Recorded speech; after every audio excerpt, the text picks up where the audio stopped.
আসসালামু আলাইকুম। Welcome back to my channel simple cooking recipe. Simple cooking রেসিপিতে আরও একটি নতুন রেসিপি দেখার জন্য সবাইকে স্বাগত জানাচ্ছি। আজকে আমি আপনাদের সাথে শেয়ার করব শুটকি দিয়ে আলু বেগুনের রেসিপি।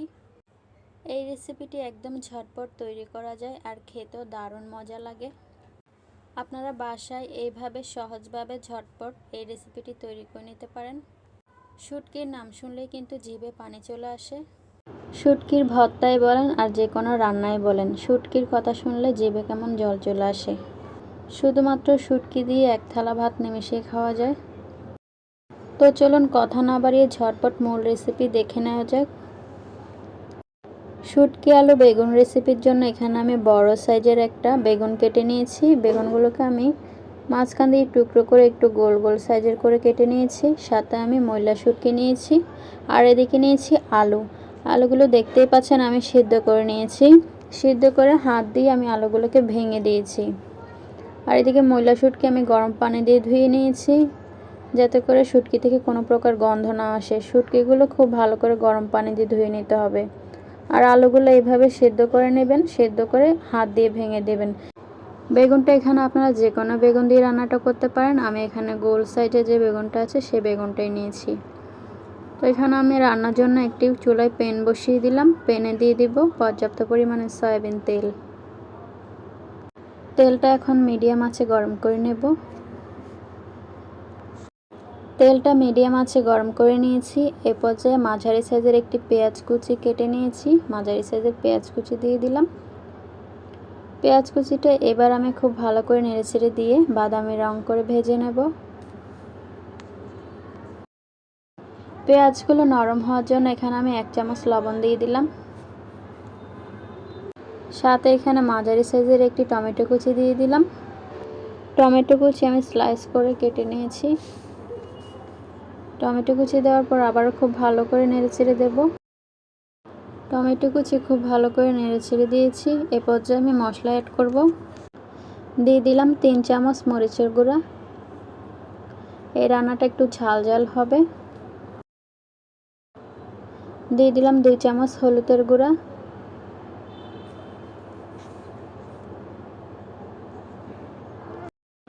দিয়ে দিলাম 1 চামচ ধনিয়ার গুঁড়া। দিয়ে দিলাম হাফ চামচের মতো রসুন বাটা। দিয়ে দিলাম হাফ চামচ আদা বাটা। এ পর্যায়ে সামান্য পানি দিয়ে দিলাম। পানি দেওয়ার পর মশলাটা খুব ভালো করে নেড়েচেড়ে দেব, যাতে করে মশলাটা পুড়ে না যায়। মশলাটা খুব ভালো করে নেড়েচেড়ে দেওয়ার পর এই পর্যায়ে ময়লা শুটকিগুলো দিয়ে দিলাম। ময়লা শুটকি দিয়ে মশলাটা খুব ভালো করে নেড়েচেড়ে দিয়ে বেশ কিছুক্ষণ কষিয়ে নেব মশলাটা।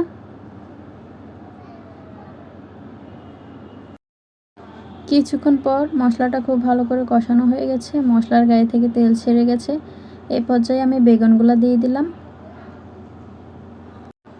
বেগুনগুলো দিয়ে খুব ভালো করে নেড়েচেড়ে দিয়ে আমি ঢাকনা দিয়ে ঢেকে দেব। বেগুনগুলো আমি কিছুক্ষণ কষিয়ে নেব।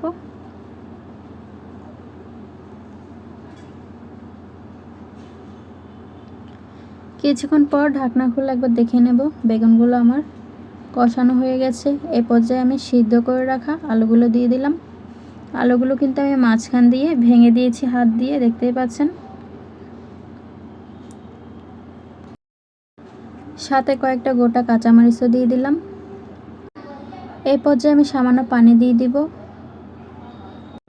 সামান্য পানি দিয়ে হালকা করে নেড়েচেড়ে দিয়ে ঢাকনা দিয়ে ঢেকে দেব। বেগুন আলুটা কিছুক্ষণ কষিয়ে নেব।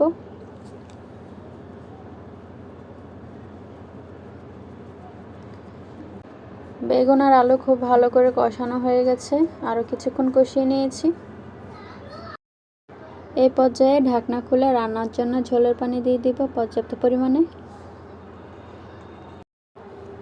ঝোলের জন্য পানি দিয়ে দিলাম।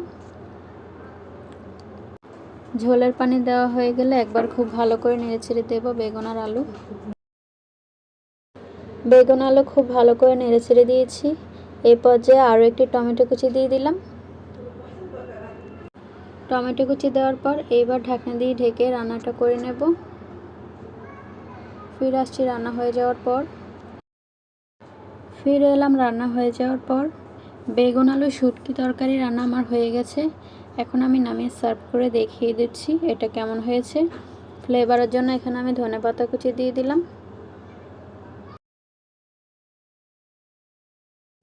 দেখতেই পাচ্ছেন আমি সার্ভ করে নিয়েছি। খুব সহজেই কিন্তু এই বেগুন আলু শুটকি তরকারিটা রান্না করে নিতে পারেন। বিশেষ করে চট্টগ্রামের আপু ভাইরা যারা আছেন তারা এই রান্নাটা খুবই পছন্দ করে। আর কালারটা দেখুন, খুবই সুন্দর একটা কালার এসেছে, দেখেই বোঝা যাচ্ছে খেতে কতটা মজা হবে। আসলে এটা খেতে খুবই মজা হয়েছিল।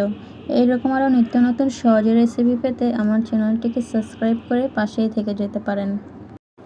দেখা হচ্ছে পরবর্তী কোনো রেসিপিতে। এ পর্যন্ত সবাই ভালো থাকুন, সুস্থ থাকুন, সবার সুস্থতা কামনা করছি। আল্লাহ হাফেজ সবাইকে।